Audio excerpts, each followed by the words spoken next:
स्वयं को उस रूप में नहीं समझता कि कोई मेरे से नाराज़ है। मुझे तो सभी का प्रेम, अगर बड़े हैं तो आशीर्वाद, और मुझसे उम्र में छोटे हैं तो प्रेम सभी का मिलता आ रहा है। आप नाराज़ हैं क्या लोगों से? नहीं, मैंने भी ऐसे कुछ तो बात नहीं कही कि मैं किसी से नाराज़ हूँ। बहरहाल ऐसा तो नहीं हो सकता कि सब मेरे मन के अनुरूप हो। तो जो व्यक्ति ये समझता हो कि सब मेरे मन के अनुरूप नहीं हो सकता, वो व्यक्ति नाराज़ नहीं हो सकता। और अगर कहीं वो व्यक्ति नाराज़ है तो निश्चित रूप में उसके कारण जायज़ होंगे। तो मैं ये मानता हूँ कि मैं पहली बात तो नाराज़ नहीं, लेकिन हाँ, हल्का फुल्का अगर कोई बात अगर आप लोग को ऐसी लगी होगी तो निश्चित रूप में उसके बहुत जायज़ कारण होंगे। मुझे दो नेता ऐसे लगते हैं कांग्रेस के, जो वरिष्ठ नेता हैं, उनकी आपसे कुछ ठीक ठीक बन नहीं रही है। आपने एक तो सार्वजनिक बयान दिया, क्या, जब आपने कहा कि कांग्रेस के भीतर एक ऐसा स्लीपिंग सेल है जो कांग्रेस प्रत्याशियों को हराने के लिए एक्टिव है। नहीं, ये बयान मेरा नहीं था, आप दोबारा चेक करिए।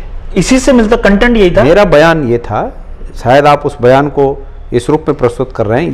ये कांग्रेस के एक नेता का बयान जरूर है जो आप कह रहे हैं, पर किसका है मैं नहीं कहूंगा, वो आप खुद सर्च कर लीजिए कि स्लीपिंग सेल शब्द किसके हैं। चलिए, स्लीपिंग सेल नहीं है, लेकिन मैंने ये कहा, मैंने कांग्रेस के लिए नहीं कहा। हाँ। मैंने ईडी पर हमला करते हुए कहा कि ईडी ने, पहले ईडी ये प्रेशर करते थे कि भाई आप बीजेपी में शामिल हो जाइए, लेकिन अब ईडी ने एक नया ऑप्शन तैयार कर लिया कि भाई आप कांग्रेस में रहते हुए भी बीजेपी का काम कर सकते हैं। ये किसके लिए बोला आपने?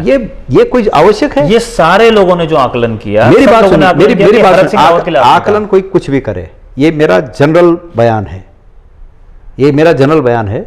और मैंने आपने इतना ही सुना, मैंने आगे ये कहा कि हमारे वरिष्ठ नेताओं को, हाईकमान को और कार्यकर्ताओं को भी इस चीज से आगाह रहने की आवश्यकता है कि ईडी अब इस पर भी काम कर रहा है। तो अब कोई भी इसको कैसे मान लेगा कि किसी के खिलाफ कहा?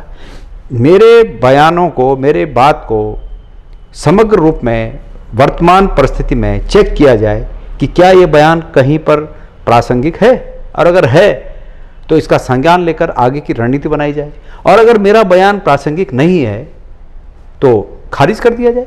ऐसा आकलन किया कई जगह कि आपका जब लोकसभा चुनाव हो रहा था तो हरक सिंह रावत जी प्रचार के लिए नहीं पहुंचे, मतलब एक संदर्भ तो ये, और दूसरा संदर्भ ये कि जो उनकी एक टीम थी हरक सिंह रावत की, एक नेता की इंडिविजुअल टीम होती है, उन्होंने आपके साथ रह के काम नहीं किया, आपके लिए काम नहीं किया, कांग्रेस के लिए काम नहीं किया, या कह लीजिए कि किसी दूसरे के लिए काम किया। इसी संदर्भ में इस बयान को समझा गया। देखिए, एक परिवार में अगर 4-5 लोग हैं तो सभी का मत एक नहीं हो सकता।